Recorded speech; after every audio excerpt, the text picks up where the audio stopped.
परंपरा के हिसाब से धरतियां 8 हैं। कितनी है लिखिए, 8 है।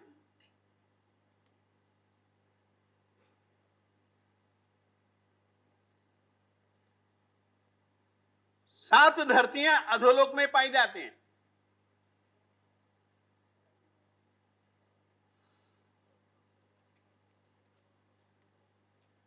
आठवीं धरती सिद्ध शिला के रूप में ऊर्ध्वलोक में पाई जाती है।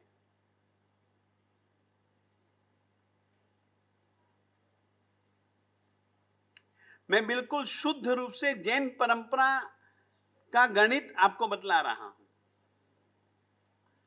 7 धरतियां अधोलोक में, 7 नरक भूमियां। 7 नरक भूमियां, घम्मा, वंसा, सेला, अंजना, रिट्ठा, मगा, मागवई। नाम लिखवाऊं 7 नरक भूमियों का? घम्मा, इसका नाम धम्मा, धरती का नाम गम्मा।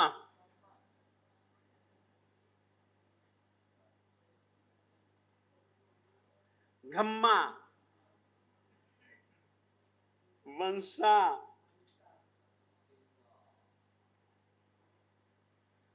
घम्मा, वंसा, शिला,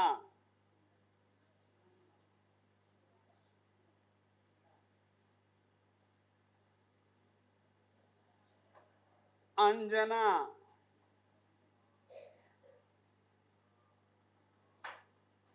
अंजना, रिट्ठा,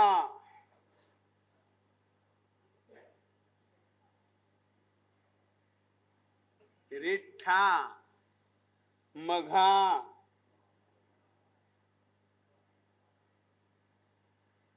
मघा, माघवती,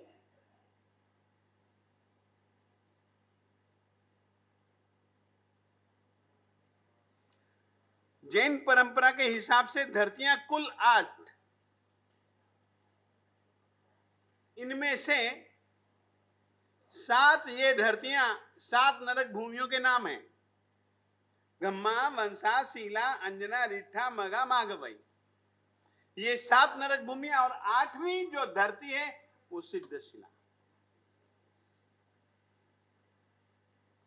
तो देव विमान, सूर्य विमान, चंद्रमा विमान, ज्योतिष के विमानों के विमान इत्यादि, ये सब देवी देवता, ये ऊपर के लोक के और मध्य लोक के, ये सब आसमान में।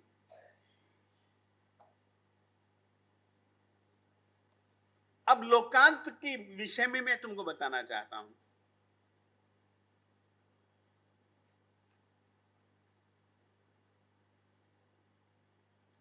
ये 5 मैंने बिंदु रखे,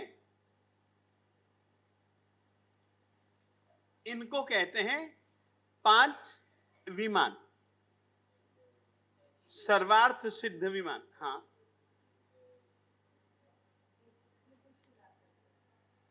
ये सिद्ध शिला के विमान नहीं है।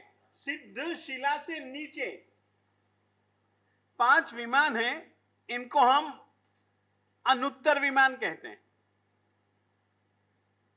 और इन 5 के नाम भी आप लोग लिख लीजिएगा।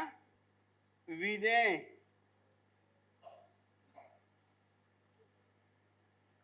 वैजयंत, जयंत, अपराजित, और 5वां है सर्वार्थ सिद्ध। परमात्मा श्री आदिनाथ स्वामी जी की आत्मा सर्वार्थ सिद्ध विमान से च्युत होकर के मानव लोक में उतरी थी। ये 5 विमान हैं। ये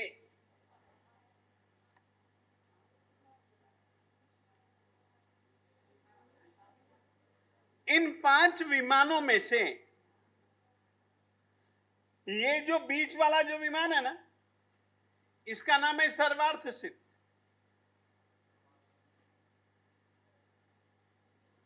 सर्वार्थ सिद्ध, सर्वार्थ सिद्ध विमान की जो ध्वजा,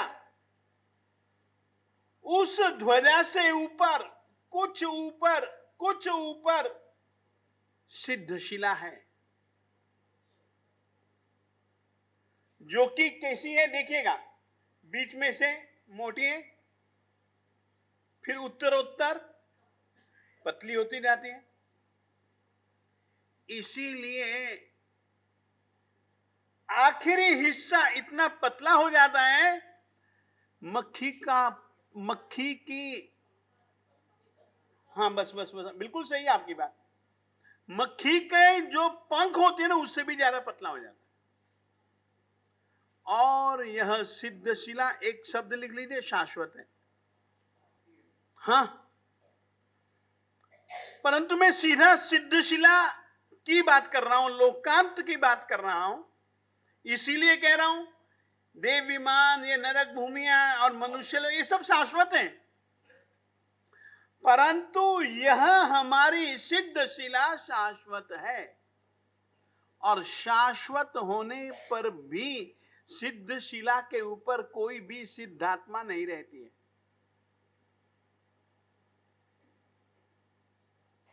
कोई भी सिद्धशिला के ऊपर सिद्धात्मा नहीं।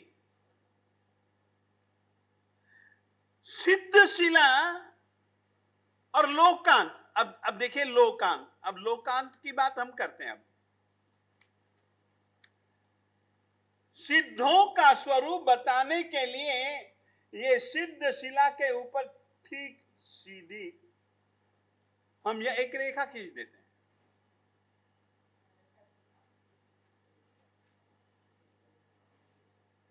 यह भी 45 लाख योजन जितना ही क्षेत्र है।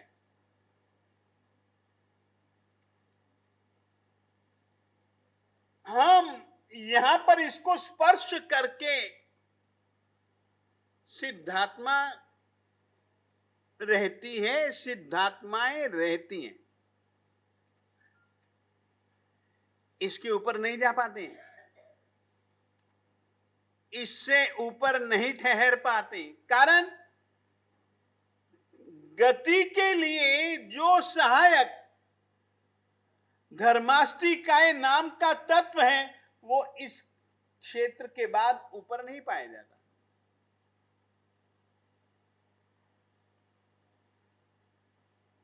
स्थिति में सहायता देने वाला जो अधर्माष्टिकाय नामक द्रव्य है, वो यहीं तक पाया जाता है, इसके बाद नहीं पाया जाता। इसीलिए यहां पर जाकर के वो सिद्धात्मा रुक जाते हैं।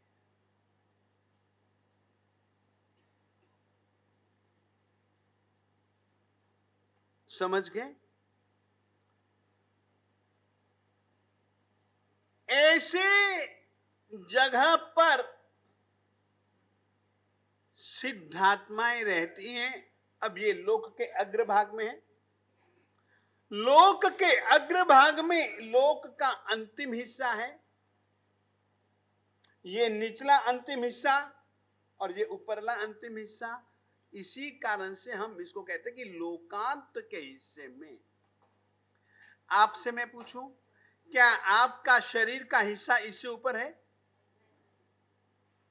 सबसे ऊपरला हिस्सा कौन सा? यही। इस कारण से हम लोग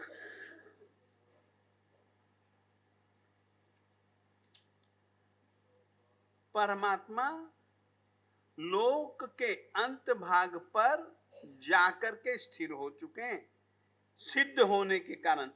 सिद्धशिला गुण उजली, वो सिद्धशिला बिल्कुल सफेद है, उज्जवल है, स्फटिक रत्न जैसी उज्जवल, मुचकुंद के फूल के समान उज्जवल, ऐसी वह सिद्धशिला है। लोकांते और लोक के सबसे ऊपरले हिस्से में है, और उस शिला के भी ऊपर लोकांते भगवंत, लोक के अंतिम हिस्सा, उस सिद्धशिला के ऊपर वहां पर भगवान वसिया, भगवान हमेशा के लिए रहे हुए हैं। तीनों कारण, उस कारण से भवी जीव शिर शिखा पूजन, मस्तक की शिखा पर पूजा करते हैं। सोचिए मेरे देवताओं, शिखा पर पूजा करते हुए उन आत्माओं के स्वरूप की कल्पना करनी चाहिए।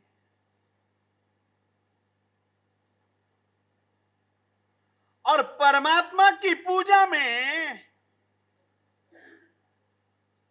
पूजा विधि के अंतर्गत जो 3 अवस्थाओं के चिंतन का विधान, ये शिखा पर जब कभी भी पूजा करो ना, तब मेरे देवताओं परमात्मा की रूप रहित अवस्था, परमात्मा ने कैसे साधना की, कैसे परमात्मा ने कर्म मल को ध्याना नल ध्यान की आग से जैसे लकड़ी भस्म बन जाए और धुआं ऊपर उठ जाए, ध्यान की अग्नि से भी मेरे गुरु जी महाराज साहब विजय समुद्र सुरेश्वर जी महाराज साहब जी कहा करते थे, और काव्यों में भी कहा है, ध्यान तो आग है जिससे कर्म जलते हैं, वो नीचे रह जाते हैं और आत्मा स्वभावतः धुएं के समान ऊपर उठ जाती है। ये कल्पना कीजिएगा ना,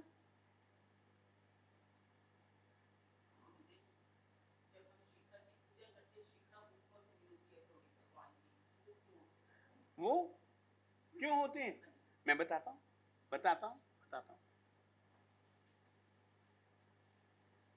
सामान्य आदमी का सिर और तीर्थंकर का सिर, दोनों सिरों में अंतर होता है। हमारे सिर की तो कोई विशेषता ही नहीं है ना। तीर्थंकर का शरीर जो होता है, उसका ये हिस्सा और यहां से 12 हाथ, 108 शरीर, 12 हाथ, यहां पर उनका जो मांस पिंड होता है ना, वो उभरा हुआ होता है। 12 उंगल, 12 अंगुल, 108 अंगुल परमात्मा का शरीर का माप, 12 अंगुल सिर का माप, तो कुल शरीर का माप 120 अंगुल। मनुष्य यदि कोई उत्तम कोटि का होगा, उसका शरीर 108 अंगुल प्रमाण। कहना चाहता हूं मेरे देवताओं, कल्प सूत्र में मालिक के शरीर को मानोन्मान प्रमाण कहा है। फिर से कहना चाहता हूं, मालिक यानी कि तीर्थंकर भगवान, मालिक का जो शरीर होता है ना, उस शरीर के वर्णन में मालिक का शरीर 120 अंगुल, और लिखा है मानोन्मान प्रमाण। और मानोन्मान प्रमाण को जानने के लिए वहां तरीके बतलाए रे।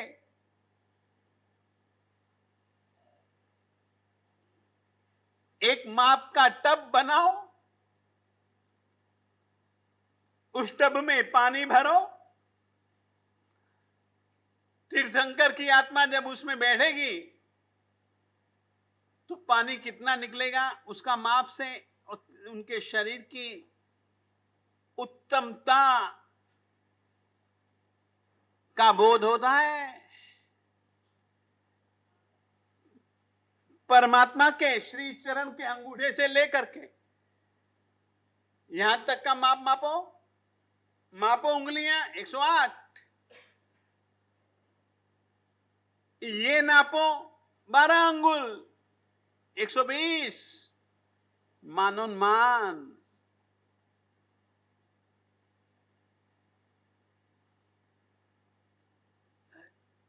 परमात्मा इतने उत्तमोत्तम शरीर को पाने के बाद में भी साधना करते हैं।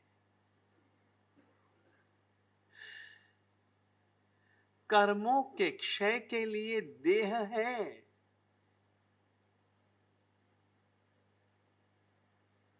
कर्मों से बंधने के लिए ये देह का उपयोग नहीं है।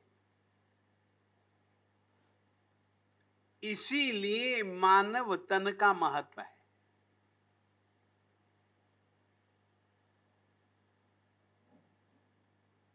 भोग उपभोग के लिए तो देव गति, नरक गति, त्रियंच गति, मानव गति, चारों गतियां हैं।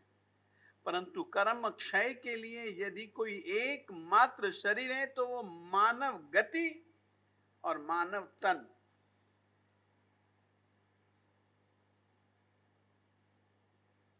इसीलिए परमात्मा बार बार कहते हैं कि मानव भव पा लेने के बाद संयमधारी बनने का भाव हमेशा श्रावक श्राविका को मन में मनोरथों के रूप में भाना चाहिए। मालिक इसीलिए कहते हैं मानवों को,